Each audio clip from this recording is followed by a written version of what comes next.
जैसे ही डॉक्टर इस बच्चे के इंजेक्शन लगाता है तो ये बच्चा अपनी जबान से नाते मुस्तफा गुनगुनाना शुरू कर देता है। इतने बेहतरीन अंदाज में पढ़ रहा है कि आप सुनेंगे तो आपका दिल खुश हो जाएगा। सुनकर जरूर जाएं और वीडियो अच्छी लगे तो ज्यादा से ज्यादा शेयर जरूर करें। सुनिए।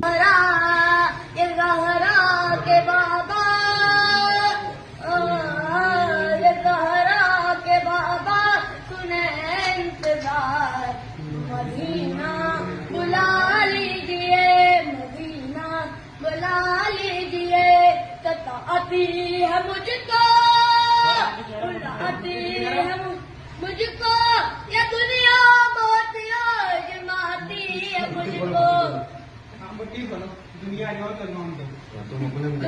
दुनिया ये दुनिया की बातों से टूटा हुआ मदीना बुला लीजिए। बेशक कितनी देर में गई होगा? मैं हो कमीना कि मैं हो कमीना, हुजूर आप चाहो तो बुला लो मदीना। बड़ी बेबसी है, बड़ी बेकरारी, न कट जाए आंखों यूं ही घूमे सारी दुनिया।